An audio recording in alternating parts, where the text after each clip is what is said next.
La fonction ci va vous permettre d'effectuer la vérification d'une condition.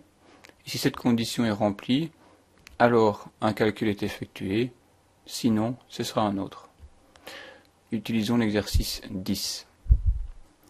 Dans cet exercice 10, nous avons différents vendeurs qui ont réalisé un chiffre d'affaires, c'est-à-dire qui ont réalisé des ventes.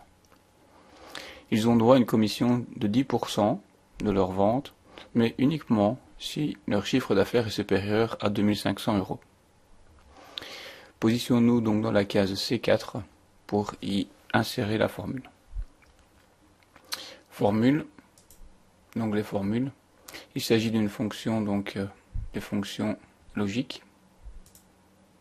Et vous avez ici la fonction si. Je clique. La fonction si, donc petite explication ici en dessous, donc qui vérifie si une condition est respectée et qui correspond à un test au préalable. Dans notre cas ici, on vient simplement vérifier donc si le montant total qui était vendu, c'est-à-dire B4, est supérieur. Donc on peut indiquer supérieur. Si on incluait les 2500, on ajouterait simplement le égal. Donc ça dépend évidemment d'énoncer. Donc c'est strictement supérieur, donc j'indique ceci comme cela. Donc mon test, la valeur si vraie, donc dans le cas où ce test est correct, donc le vendeur il a droit ici à 10%. Donc j'effectue une sélection de mon montant de vente fois 10%, 10%, que je peux écrire comme ceci, mais que je peux aussi bien évidemment écrire 0,10 qui correspond. Valeur s'il faut.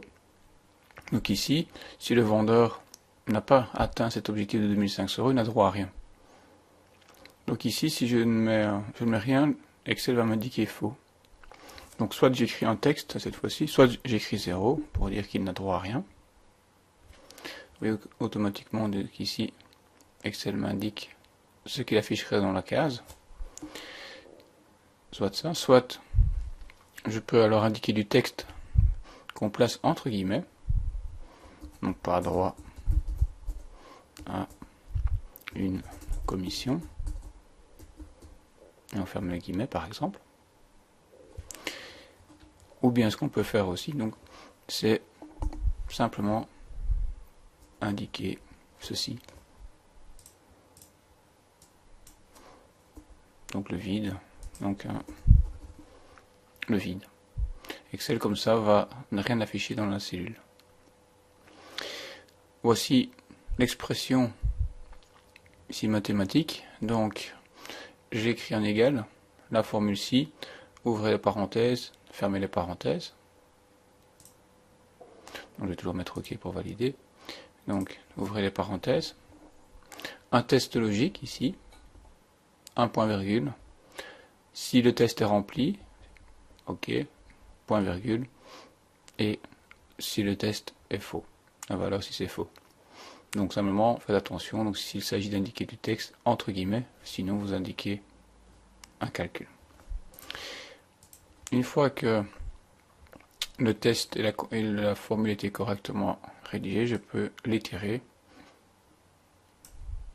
Et je vois ici donc automatiquement que 1200 est inférieur, donc il n'y a rien. Par contre 5000 est bien supérieur, donc il a droit à 10%. Donc je me positionne dans la formule et on vérifie bien ici. Donc si B6 est plus grand que 2500, c'est le cas, il fait B6 fois 10%. Donc voici pour la formule ci. Alors, pour le gagnant du concours, donc ici on souhaiterait simplement qu'il y ait une indication ici du vainqueur. Donc à nouveau le patron d'une entreprise donc souhaite féliciter le meilleur vendeur. Donc j'ai ici les différents niveaux et je viens simplement ici en bas dans la cellule B23 calculer le maximum. Donc je peux aller ici sur somme automatique maximum. Je vérifie donc de B18 à B22 Enter. Et je sais qu'ici 1300 € c'est le maximum, donc c'est le montant le plus vendu. Je viens ici dans le résultat pour insérer à nouveau logique si.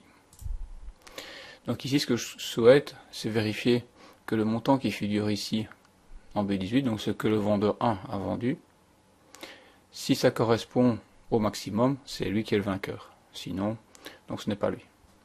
Donc je viens vérifier quoi que 550 égale ceci. Donc ça c'est un test.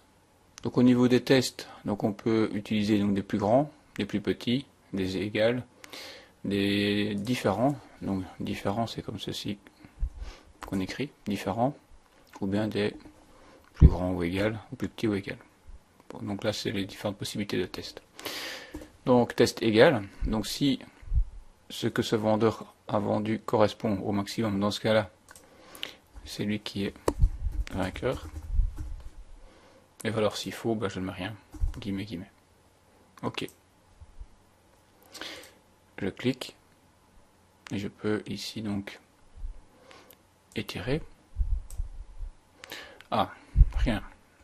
Je regarde un petit peu ce qui se passe, par exemple dans la formule ici, 22. Je me positionne et je regarde. Je compare B22, c'est correct, avec B27. B27, oups, ici. Ah oui, j'ai oublié de figer la formule en le B23 en valeur absolue. Donc je me positionne devant le B23 et je place des dollars de façon à dire à Excel que le B23 n'évolue pas. Donc je descends, je vérifie ici, donc B23 cette fois-ci, donc va rester figé, donc ce sera toujours B23, peu importe donc la case dans laquelle je me rends. Donc voici pour la fonction si donc principale. Alors, donc ce qu'il est possible de faire, c'est d'utiliser des si, donc ça c'est la solution, donc, et les si imbriqués. Donc dans les si imbriqués, donc il est possible cette fois-ci de venir utiliser un si dans un autre si. Donc pour rappel, donc ici on a un si, mais à l'intérieur des arguments ici, on pourrait insérer un autre si. Donc on peut insérer 6 si les uns dans les autres. Alors prenons cet exercice-ci, donc dans le si imbriqué, toujours l'exercice 10. Donc ici nous avons différents produits, différentes quantités, et alors le prix va dépendre de la quantité achetée. Donc simplement, donc pour rappel, donc pour une quantité inférieure à 25, donc le prix vaut 5. Entre 25 et 50, le prix vaut 3. Donc plus on achète, évidemment, plus le prix diminue. Donc au-dessus, petit test, ce serait mieux, au-dessus de 50, le prix égale 2.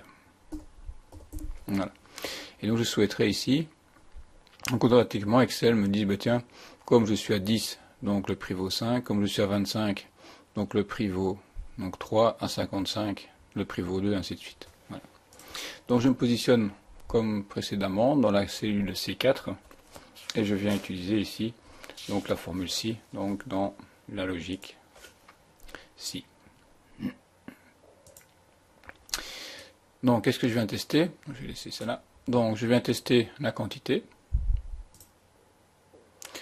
La quantité par rapport à ici par rapport à 25.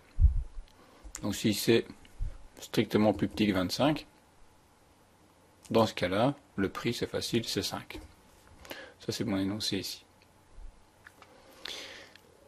Dans la valeur s'il faut, donc ici, je sais simplement que le contenu de B4 est plus grand que 25. Puisque B4 plus petit que 25 est faux. Donc je sais simplement que le contenu de la case est plus grand que 25. Maintenant, il y a deux possibilités. Soit c'est compris entre 25 et 50, soit c'est au-delà de 50. Et dans ce cas-là, donc ça peut être 3 comme ça peut être 2. Donc ici, dans la valeur s'il faut, je dois réutiliser la formule si. Donc comment ça se passe? Donc je me positionne dans la case et je viens ici donc resélectionner la formule si. Qu'est-ce qu'Excel fait? Donc il vient, après mon test et ma valeur si vraie, insérer un si dans la valeur si faux. donc simplement en cliquant ici sur le si. Je réeffectue un test, et cette fois-ci, je lui demande quoi? À nouveau de vérifier ceci. Et je lui dis, tiens, est-ce que c'est plus petit que 50? Donc je vais mettre plus petit ou égal à 50. En considérant que de 25 compris jusqu'à 50 compris, c'est 3. Donc dans ce cas-ci, donc je suis dans la valeur SIFO du B4 plus petit 25, donc je sais que c'est plus grand que 25, et je sais ici que c'est plus petit que ou égal à 50, puisque la valeur c'est vrai. Donc j'indique 3. Et si maintenant je suis faux, c'est-à-dire que B4 n'est pas plus petit ou égal à 50, c'est-à-dire qu'il est plus grand, donc d'office alors le prix vaut 2. Alors il ne faut pas cliquer sur OK, il faut simplement donc venir ici, donc là au bout, et puis pour rééditer donc la formule de départ, donc ici, et puis cette fois-ci on peut mettre OK. Donc je viens, et puis on peut après donc les tirer en sachant que donc les valeurs 25, 5, 50, 2 ne varient pas, et donc on peut les tirer comme ceci. Et on a cette fois-ci la solution qu'on souhaitait. Je jette un œil, donc 100 c'est bien plus grand que 50, donc c'est 2, 20 c'est bien inclus, donc entre 25 et 50. Donc plus petit que 25, donc c'est bon, le 30 compris, donc c'est correct. Voilà.